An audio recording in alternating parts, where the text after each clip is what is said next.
Few things are harder than the mission of raising your kids.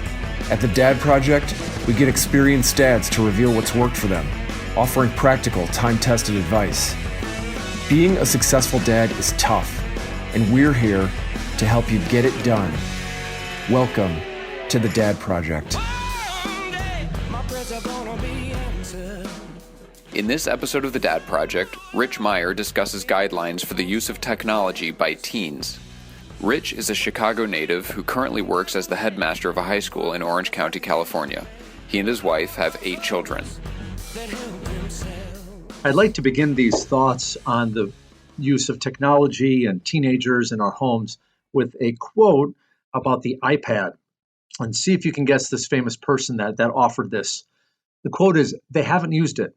We limit how much technology our kids use in the home."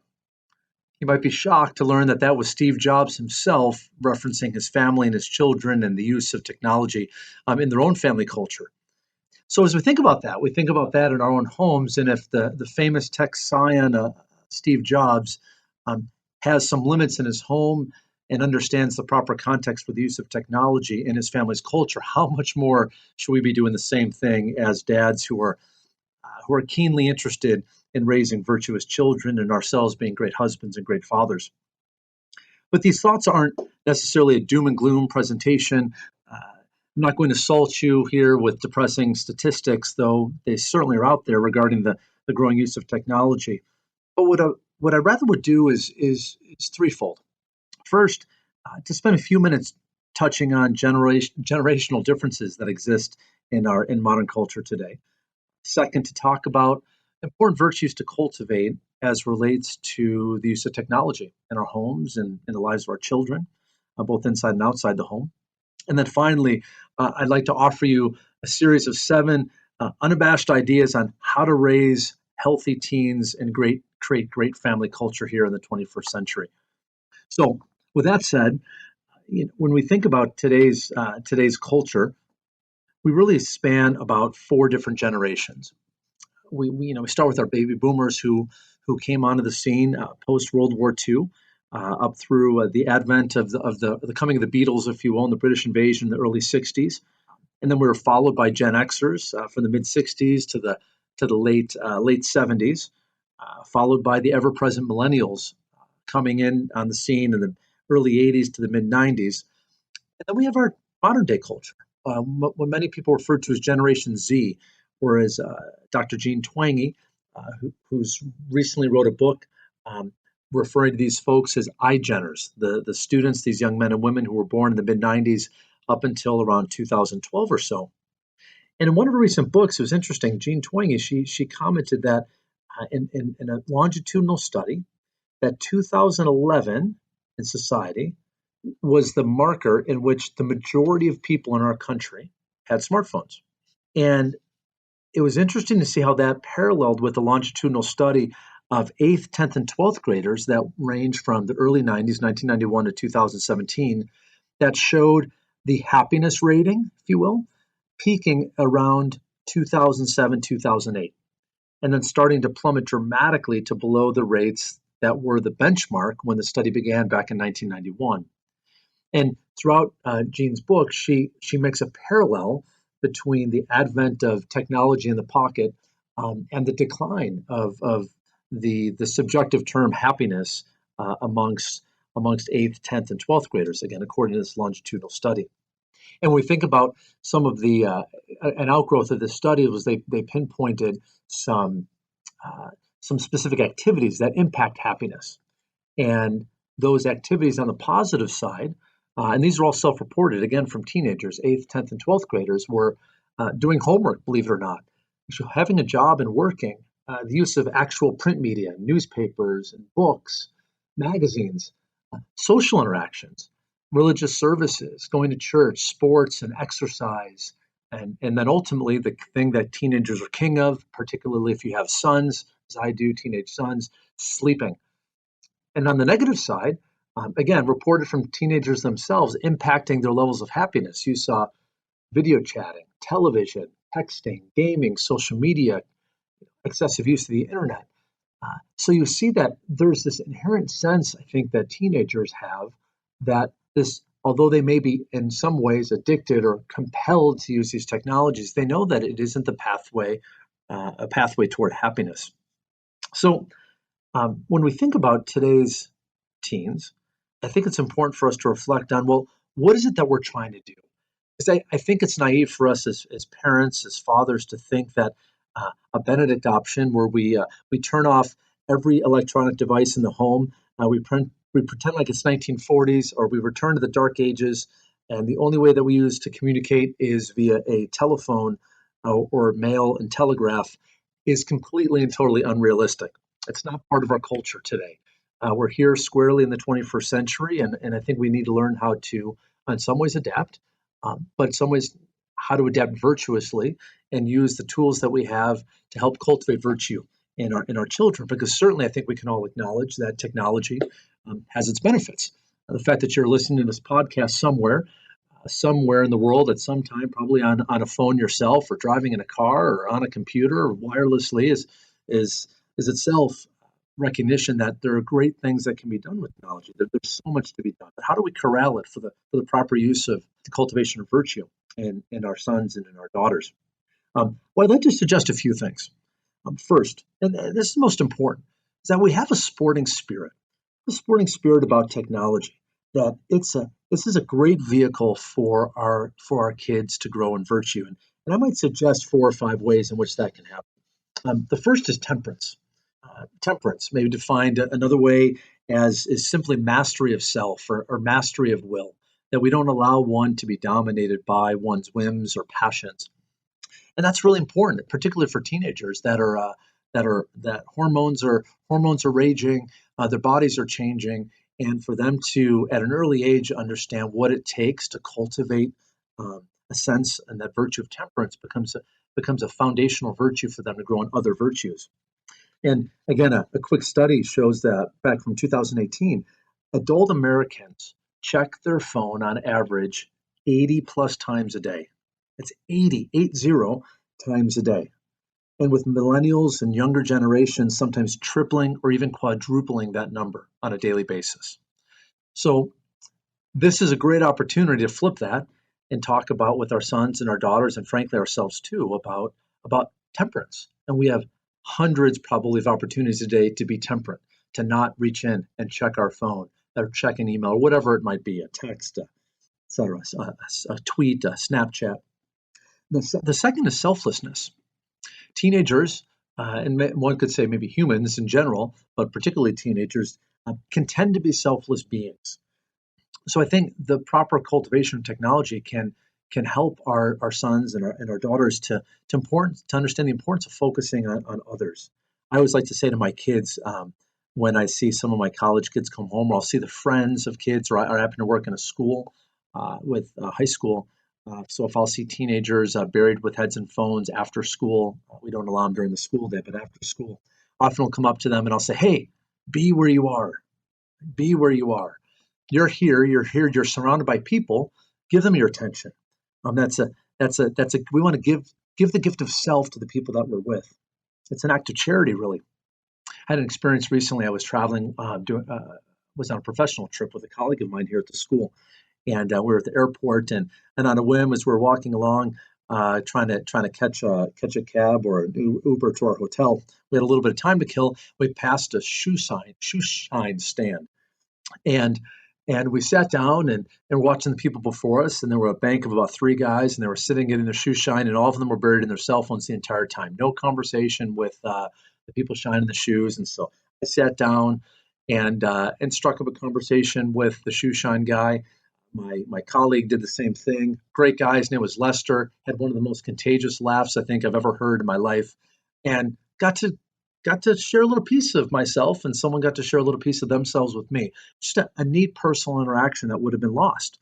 Our Uber driver, a gal named Victoria, who was a former gospel singer who's decided to start her own T-shirt company.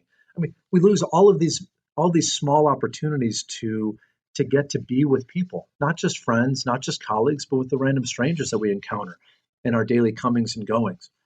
So again, the proper use of technology, I think, can really help us to foster that gift of self to others, that sense of selflessness. A third point, I think, is that it also helps us to really appreciate the importance of silence. When was the last time you found yourself driving in a car, sitting in a doctor's office, waiting for someone, where you just were alone with your thoughts? How important it is for us to be able to have that ability to just be silent, to just be at peace, to be at rest, so we can let that interior dialogue be fostered throughout the day. We can reflect on things. We can think about the people that we just were with or the people that we're going to meet. We can think about coming home in the evening and what we want to talk with our family about around the dinner table. Maybe a conversation we want to have with one of our children. So, and the same thing for our own children. So, helping helping our sons and our daughters and frankly ourselves understand the proper context for the use of technology has that benefit of helping us to get accustomed to silence, to not to be afraid to be alone with our thoughts. The fourth would be well ordered. I think that being well ordered can be an outgrowth of putting technology in its place. Again, I mentioned I work in a high school before, and I always chuckle when parents will come to me and they'll say things like, "Oh boy, my son or my daughter, she had 5 hours worth of homework last night. She was in a room from 7 till midnight, and I wish she'd get more sleep." And I always say, "Hey, really? 5 hours of homework? Tell me about it."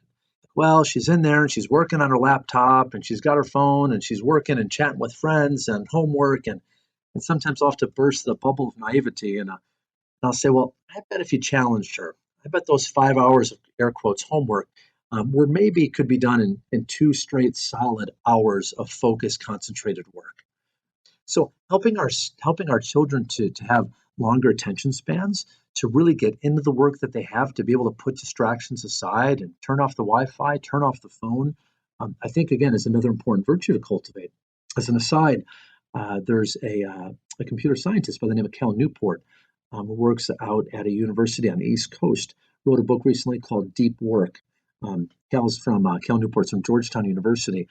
I would highly recommend doing a Google search, maybe listening to a podcast or checking out the book on Amazon, Deep Work. But he reflects upon how hard it is to do deep work. But if you can master the skill of getting in deep, um, just how effective we can be as people, and particularly for our sons and our daughters, how we can teach them how to cultivate the good habit of deep work. And then that final point relates to the issue of purity. And maybe this is an issue more for men than women, more for boys than girls. But I won't certainly talk here ad nauseum about the dangers of pornography. But by controlling our habits and becoming temperate with our use of technology, one of the biggest benefits, particularly for teenagers and particularly for teenage boys, is being able to grow in the virtue of purity, to maintain a chaste life, and to not have our mind and our hearts sullied with imagery, so that damages and degrades our souls. But I think one of the first things for us to remember as parents, most important things, is that when we look at our teenagers, we need to see them not so much as teens, but rather adults in the making. And we need to understand that falling or making mistakes is it's part of the maturation process. So we work to help cultivate these four or five virtues that I just mentioned, they're not going to be perfect. Frankly, we're probably not going to be perfect. But that falling, that making mistakes, is part of that maturation process for them. So we need to find ways to strike that balance with our children. We certainly don't want to let them walk off the edge of a cliff to their death, but we also want to make sure that we let them slip off a boulder, that they can skin their knee, that it's okay to climb a little bit and fall.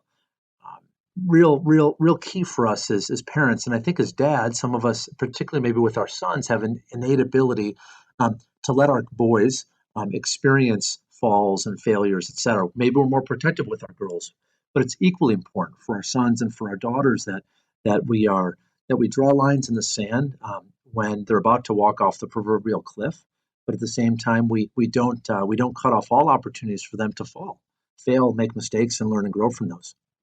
So we want them to make good choices. We want them to learn how to make good choices, particularly with technology. And when we do correct, when our sons and our daughters maybe do make mistakes, particularly as teenagers, I think it's really important that we show respect for them as individuals.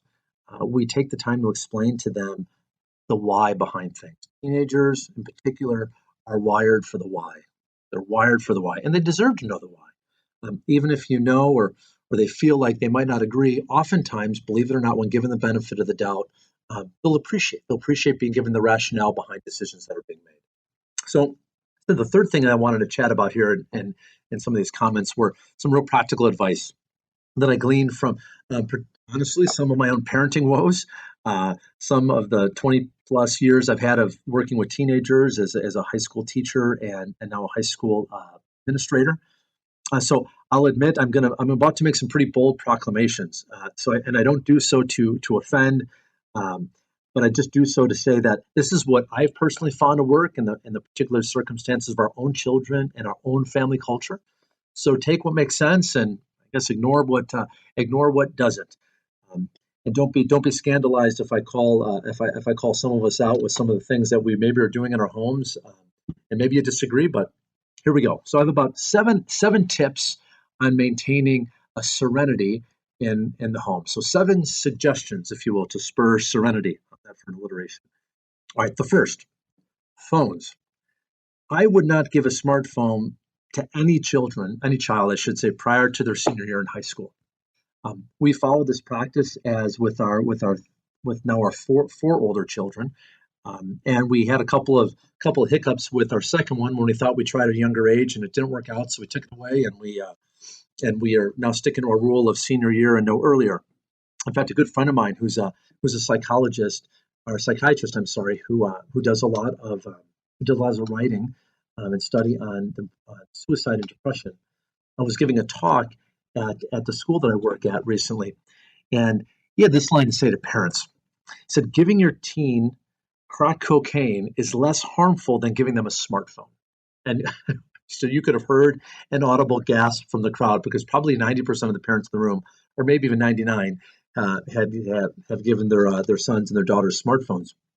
Yeah, but when you think about it, it's a television, it's radio, it's a video game, it's a computer, it's a party, it's always on, and it's always in your pocket. But honestly, they're just not necessary. Flip phones, like my two sons have, still can communicate and they can text. The big issue really with smartphones is that unadulterated internet access. And frankly, even if you can control what's on the phone, like I know you can do with apps these days, it's still a distraction. Recently there was a study about phones and proximity, regardless if they're on or they're off. And it was with a bunch of college students, and there was a study as their ability to maintain attention and do well on a test if their phone was sitting on a desk in a classroom, and how that changed if it was sitting on a backpack, if it was sitting in their pocket, if it was on or off in those situations, and then finally, if it was not even in the room, it was back in their dorm room. And there wasn't much difference between it being on the desk or being in the pocket or being in the backpack, but there was a dramatic difference with it being in a dorm room. And I think one of the benefits of going old school and giving your young middle schooler or maybe even a teenager a flip phone is there's frankly not a lot to be distracted with.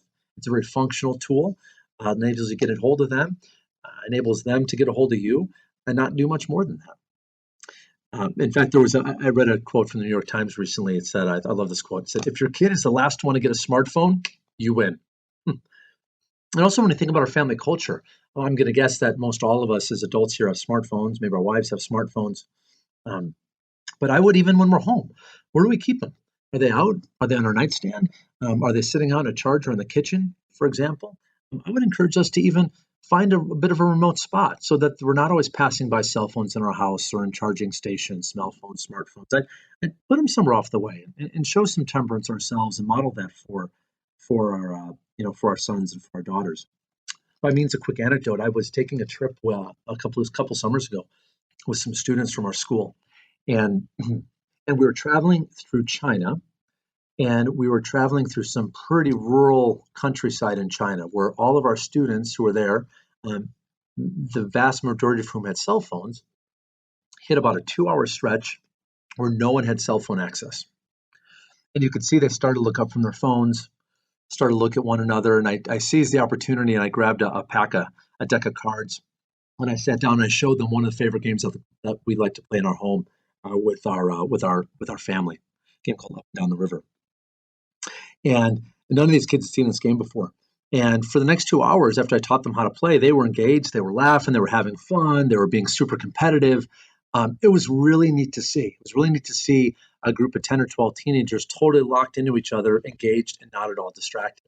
And then about 2 hours later, the first one got a ding. And then you heard another ding on a cell phone. And then one said, hey, we got Wi-Fi again. And then slowly that group of 12 just sort of filtered back into their own universe. Okay, so enough about phones, enough about smartphones. Two, central location for technology.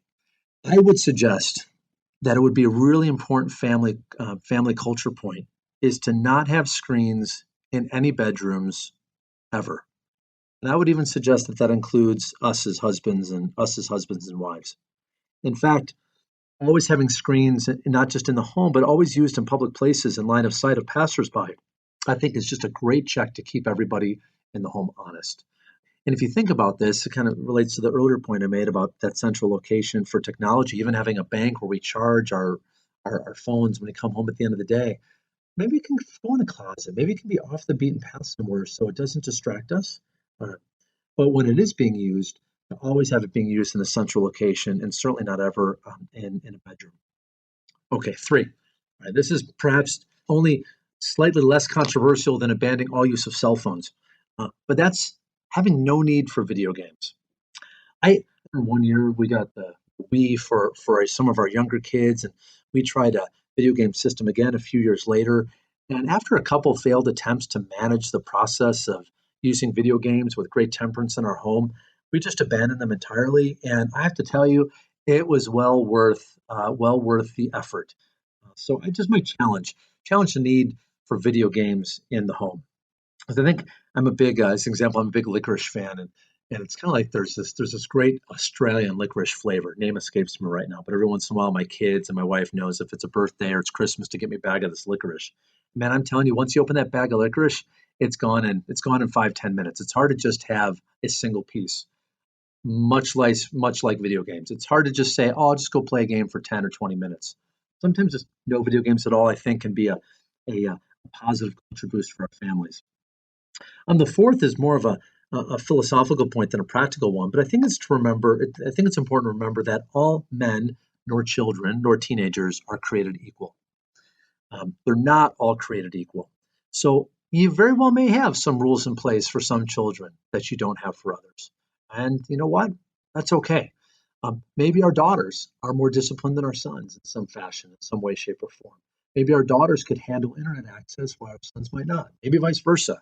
So don't be afraid to modify rules based on the temperament of the individual child. Fifth, I think it's important for us to build a culture of purposeful use of technology, where we're always challenging everyone in our home. If we see one of our children saddling up to the kitchen table, because we know it's a central location, opening up the laptop to ask, hey, what are you doing? And the answer should come pretty quickly. Not, well, I was going to just, check ESPN. But no, to be real purposeful. I need to get online because I need to do X. I need to check my math grade, or I wanted to see how the Cubs did yesterday at the base, yesterday in the game against the Reds, or whatever it might be.